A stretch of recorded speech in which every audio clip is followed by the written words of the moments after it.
Okay, so NEET 2026 നിങ്ങൾ online coaching വെച്ച് crack ചെയ്യാൻ തീരുമാനിച്ചു. അടുത്തത് നിങ്ങൾക്ക് വേണ്ടത് പെർഫെക്റ്റ് ആയിട്ടുള്ളൊരു സ്റ്റഡി സ്പേസ് ആണ്. ഇന്ന് നമുക്കത് ക്രിയേറ്റ് ചെയ്യാം. ഒറ്റ കാര്യം കൂടെ, അടുത്ത വർഷത്തെ എക്സാം ക്രാക്ക് ചെയ്യണമെന്ന് സീരിയസ് ആയിട്ട് വിചാരിക്കുന്നവർ മാത്രം ഈ വീഡിയോ കണ്ടാൽ മതി. അല്ലെങ്കിൽ ഞാൻ ഇനി പറയാൻ പോകുന്ന കാര്യങ്ങളൊക്കെ കുറച്ച് ഓവർ അല്ലേ എന്ന് തോന്നും. So if you are serious about next years exam, definitely watch this.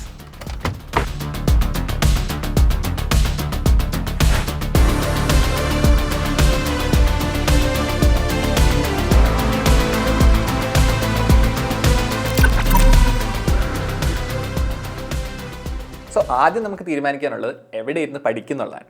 Ideally നിങ്ങളുടെ തന്നെ റൂമിൽ ഒരു സ്റ്റഡി ടേബിളും ചെയറും ഉണ്ടായിരിക്കും. പക്ഷേ ഇങ്ങനൊരു സൗകര്യം എല്ലാവർക്കും വീട്ടിൽ കാണണമെന്നില്ല. അങ്ങനെയാണെങ്കിലും കുഴപ്പമൊന്നുമില്ല.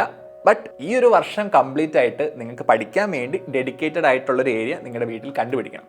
അതൊരു ഫുൾ ടേബിളൊന്നും ഇല്ലെങ്കിൽ ഒരു ടേബിളിൻ്റെ പകുതിയെങ്കിലും നിങ്ങളുടെ സ്റ്റഡി സ്പേസ് എന്നുള്ള രീതിയിൽ വീട്ടിൽ സെറ്റ് ചെയ്ത് വെക്കണം. കാരണം ഈ ഒരു വീഡിയോയുടെ ഉദ്ദേശം തന്നെ നമ്മുടെ ഈ സ്റ്റഡി ഏരിയനെ ഒരു സ്റ്റഡി സ്വിച്ച് പോലെ ആക്കി മാറ്റുക എന്നുള്ളതാണ്. ഇങ്ങനെ നിങ്ങൾ സ്റ്റഡി സ്പേസ് സെറ്റ് ചെയ്യുമ്പോൾ ഒറ്റ കാര്യം മാത്രമേ ശ്രദ്ധിക്കാനുള്ളൂ. ആ റൂമിൽ ആവശ്യത്തിന് ലൈറ്റ് എത്തണം. Preferably natural light. ഫിസിയോളജിക്കലി നമ്മുടെ ബ്രെയിൻ ഏറ്റവും ആക്റ്റീവ് ആകുന്നത് നാച്ചുറൽ ലൈറ്റിൻ്റെ അണ്ടറിൽ വർക്ക് ചെയ്യും. അതായത് പുറത്തുനിന്നുള്ള സൺലൈറ്റ് നമ്മുടെ കണ്ണിലോട്ട് എത്തുന്ന രീതിയിൽ ആ ഒരു ലൈറ്റിൽ വർക്ക് ചെയ്യുമ്പോഴാണ്.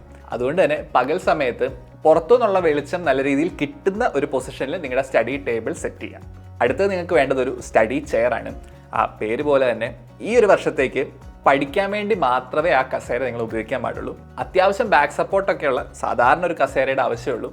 അല്ലാതെ ഒരുപാട് കുഷനിങ്ങും ഞാനിപ്പോൾ ഇരിക്കുന്ന പോലെ കറങ്ങുന്ന ഒരു കസേരയുടെ ഒന്നും ആവശ്യമില്ല. ഇതൊക്കെ വേണമെന്ന് നമുക്ക് തോന്നും, ബട്ട് ഇതിലൊന്നും ഒരു കാര്യമില്ല. പിന്നെ നിങ്ങൾ ശ്രദ്ധിക്കേണ്ട കാര്യം, നിങ്ങൾ പഠിക്കാനിരിക്കുമ്പോൾ നിങ്ങളുടെ പോസ്ചറാണ്. എന്ന് പറഞ്ഞ് ഫുൾ ടൈം വടി പോലെ ഇരിക്കണം എന്നല്ല. പക്ഷേ നമ്മൾ തോന്നിയ പോലെ ഒടിഞ്ഞു കുത്തി ഇരുന്ന് പഠിക്കാൻ തുടങ്ങിയാൽ ഒരു 5-6 മാസമൊക്കെ കഴിയുമ്പോഴേക്കും നല്ല ബാക്ക് പെയിനും കഴുത്ത് വേദനയും ഒക്കെ തുടങ്ങും.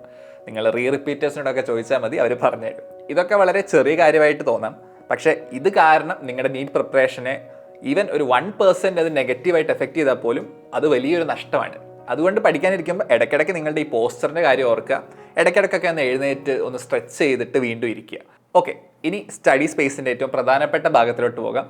സ്റ്റഡി ടേബിൾ എന്തൊക്കെ വേണം? The most important thing is, പലപ്പോഴും നമ്മൾ പഠിച്ചു എന്ന് വിചാരിക്കുന്ന സമയവും ആക്ച്വലി പഠിച്ച സമയം രണ്ടായിരിക്കും. ആക്ച്വലായിട്ട് നിങ്ങൾ ഇരുന്ന് പഠിച്ച സമയം കണ്ടുപിടിച്ച് അത് പതുക്കെ കൂട്ടി വന്നാൽ മാത്രമേ നമ്മൾ ഇമ്പ്രൂവ് ചെയ്യത്തുള്ളൂ. സോ നിങ്ങളുടെ സ്റ്റഡി ടേബിളിൽ ഒരു ടൈമർ അല്ലെങ്കിൽ ഒരു സ്റ്റോപ്പ് വാച്ചിൻ്റെ ആവശ്യമുണ്ട്. ഇപ്പോൾ നിങ്ങൾ 3 മണിക്കൂർ പഠിക്കാനാണ് പ്ലാൻ ചെയ്തേക്കുന്നതെങ്കിൽ 3 മണിക്കൂറിൻ്റെ ഒരു ടൈമർ സെറ്റ് ചെയ്യുക. നിങ്ങൾ പഠിക്കാനിരിക്കുമ്പോൾ അത് ഓണാക്കുക. എന്ത് കാരണത്തിന് ഈ സ്റ്റഡി ടേബിളിൽ നിന്ന് എഴുന്നേൽക്കുമ്പോഴും അത് പോസ് ചെയ്യുക. എന്നിട്ട് തിരിച്ച് വന്ന് പഠിക്കാനിരിക്കുമ്പോൾ വീണ്ടും സ്റ്റാർട്ട് ചെയ്യുക. ഈ രീതിയിൽ നിങ്ങൾ ടൈമിനെ മെഷർ ചെയ്താൽ മാത്രമേ എഫക്റ്റീവ് ആയിട്ടുള്ള നിങ്ങളുടെ ലേണിങ്ങിൻ്റെ ടൈം കിട്ടത്തുള്ളൂ. നിങ്ങളുടെ ക്ലാസ് ടൈമിന് പുറമെ ഒരു 5 to 6 hours ലേണിംഗ് ആവശ്യമുണ്ട് ഡെയിലി. സോ ഗ്രാജുവലി ആ ഒരു ലെവലിലോട്ട് എത്തിക്കണം. അങ്ങനെ എത്തിക്കണമെങ്കിൽ ഇതുപോലൊരു ടൈമറിൻ്റെ ആവശ്യമുണ്ട്. ഈ ടൈമർ നിങ്ങൾക്ക് നിങ്ങളുടെ ഫോണിൽ വെച്ചാൽ പോരെ എന്ന് തോന്നാം. അതാണ് അടുത്ത ഇമ്പോർട്ടൻറ്റ് പോയിന്റ്. നിങ്ങളുടെ സ്റ്റഡി ടേബിളിലെ second most important thing is your smart phone. കുറച്ചുകൂടെ സ്പെസിഫിക് ആയിട്ട് പറയുകയാണെങ്കിൽ നിങ്ങളുടെ സ്മാർട്ട് ഫോണിനെ ഈ ഒരു ടേബിളിൽ വെക്കാനേ പാടില്ല. നിങ്ങൾ കുറേ പേരൊക്കെ നിങ്ങളുടെ സ്മാർട്ട് ഫോൺ മാത്രമായിരിക്കും നിങ്ങൾക്ക് ക്ലാസ് കാണാനുള്ളൊരു ഡിവൈസ്. അങ്ങനെയാണെങ്കിൽ നിങ്ങൾ ഫോണിൻ്റെ സെറ്റിങ്ങിൽ പോയി ഫോക്കസ് മോഡ് എനേബിൾ ചെയ്യുക. നിങ്ങൾ പഠിക്കുന്ന സമയത്ത് ഫോക്കസ് മോഡ് എനേബിൾ ചെയ്യുക. ഈ ഒരു സമയത്ത് അത്യാവശ്യമായിട്ടുള്ള, അതായത് ഫോൺ കോൾ വരുന്നതല്ലാതെ മറ്റൊരു നോട്ടിഫിക്കേഷനും നിങ്ങളെ ഡിസ്റ്റർബ് ചെയ്യാൻ പാടില്ല. ആൻഡ് ഈ ഒരു സമയത്ത് ഒരു സോഷ്യൽ മീഡിയ ആപ്സും നിങ്ങൾ യൂസ് ചെയ്യാൻ പാടില്ല. ഇനി നിങ്ങൾക്ക് ക്ലാസ് കാണാൻ വേണ്ടി സെപ്പറേറ്റ് ആയിട്ടൊരു ടാബോ അല്ലെങ്കിൽ മറ്റൊരു ഡിവൈസോ ഉണ്ടെങ്കിൽ അത് ക്ലാസ് കാണാൻ വേണ്ടി മാത്രം യൂസ് ചെയ്യുക. നിങ്ങളുടെ സ്മാർട്ട് ഫോണിനെ ഈ ടേബിളിൽ വെക്കാതിരിക്കുക. ഓൺലൈൻ കോച്ചിങ് എഫക്റ്റീവ് ആക്കാൻ നിങ്ങൾ എടുക്കുന്ന ഏറ്റവും ഇമ്പോർട്ടൻ്റ് ആയിട്ടുള്ള ഡിസിഷൻ മേ ബി ഇതാകും. ഇനി നമ്മുടെ സ്റ്റഡി ടേബിളിൽ വേണ്ട കാര്യം NCERT ടെക്സ്റ്റ് ബുക്കും എസെൻഷ്യൽ ആയിട്ടുള്ള സ്റ്റഡി മെറ്റീരിയലുമാണ്. ഈ സ്റ്റഡി മെറ്റീരിയലിൻ്റെ കാര്യത്തിലും ഒരുപാട് ഗൈഡുകളൊക്കെ മേടിച്ച് അതെല്ലാം കൂടി ഇങ്ങനെ അടുക്കി വലിയൊരു സ്റ്റാക്ക് ആക്കി ഈ ടേബിളിൽ വെക്കാതിരിക്കുക. നമുക്ക് ഓരോ ദിവസവും രാവിലെ എഴുന്നേറ്റ് ഈ സ്റ്റഡി ടേബിൾ കാണുമ്പോൾ പഠിക്കാൻ തോന്നണം, അല്ലാതെ അത് കണ്ട് പേടി തോന്നാൻ പാടില്ല. So keep it simple. നമുക്ക് ഇന്നത്തെ ദിവസം പഠിക്കാൻ ആവശ്യമുള്ള അല്ലെങ്കിൽ ഈ ഒരു ആഴ്ച പഠിക്കാൻ ആവശ്യമുള്ള ബുക്കുകൾ മാത്രം അറ്റ് എ ടൈം സ്റ്റഡി ടേബിളിൽ ഇരിക്കേണ്ട ആവശ്യമുള്ളൂ. ഇവിടെ ഡോപ്പയിലെ സ്റ്റഡി മെറ്റീരിയലായ കോഡ് ബ്ലൂ ശരിക്കൊരു എസെൻഷ്യൽ സ്റ്റഡി മെറ്റീരിയലിനുള്ള നല്ലൊരു എക്സാമ്പിളാണ്. കാരണം ഇതിൻ്റെ അകത്ത് ഇമ്പോർട്ടൻ്റ് ആയിട്ടുള്ള ക്വസ്റ്റ്യൻസും അതിൻ്റെ സൊല്യൂഷൻസും മാത്രമേ ഉള്ളൂ. അല്ലാതെ സ്പൂൺ ഫീഡിങ് ആയിട്ടുള്ള ഒരു തരത്തിലുള്ള കണ്ടൻറ്റും ഇല്ല.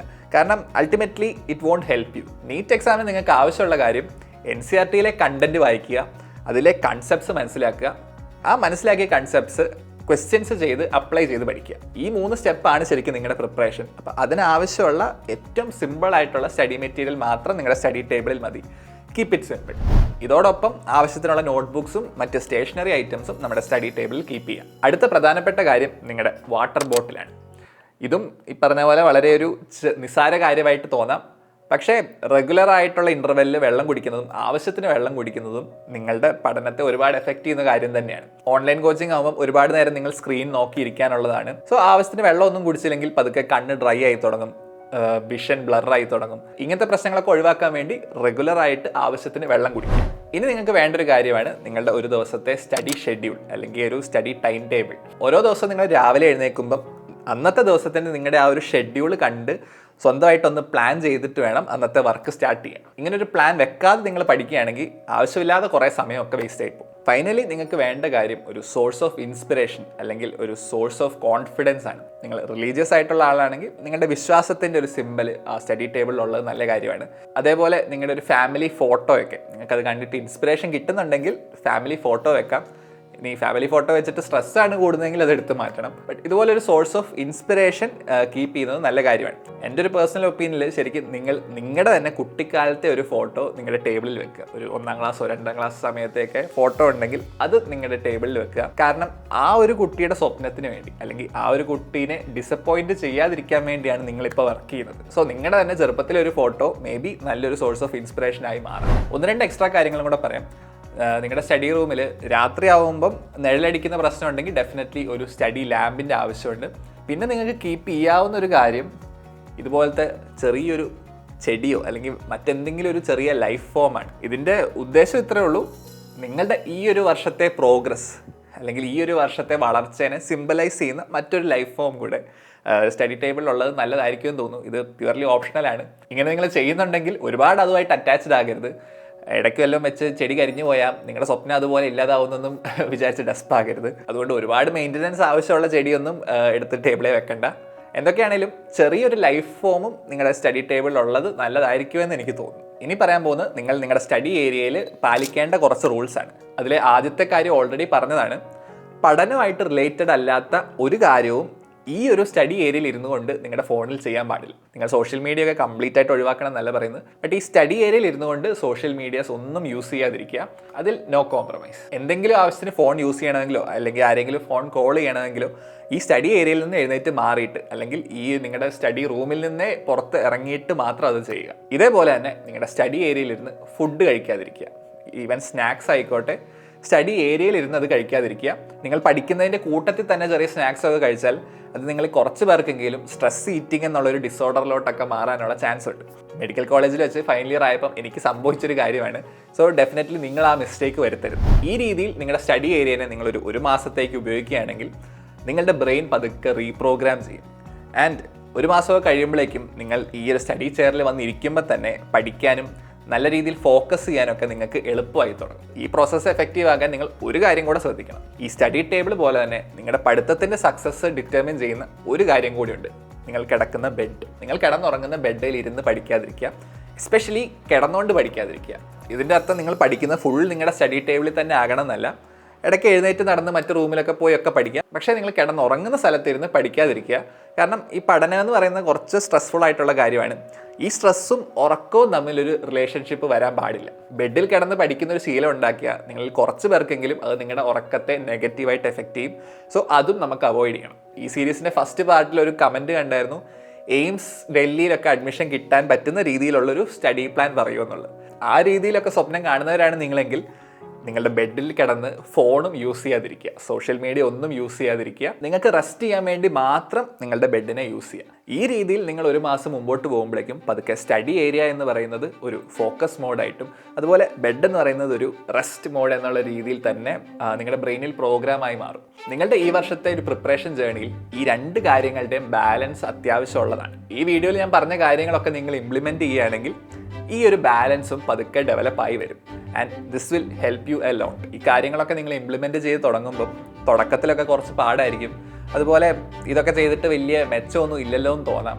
പക്ഷേ ഒരു മാസം അല്ലെങ്കിൽ 1.5 മാസമൊക്കെ ആകുമ്പോഴേക്കും ഇതിൻ്റെയൊക്കെ പോസിറ്റീവ് എഫക്ട്സ് നിങ്ങൾ കണ്ടു തുടങ്ങും.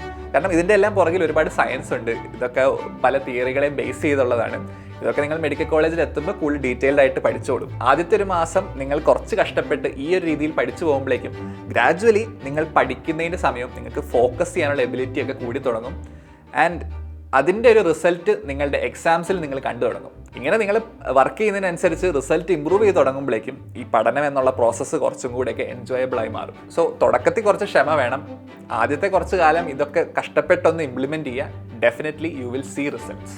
അടുത്ത പാർട്ടിൽ ഓൺലൈൻ കോച്ചിങ്ങിൽ കുട്ടികൾ കോമൺ ആയിട്ട് വരുന്ന മിസ്റ്റേക്സും അതിനുള്ള സൊല്യൂഷൻസും നമുക്ക് ഡിസ്കസ് ചെയ്യാം അടുത്ത വീഡിയോയിൽ.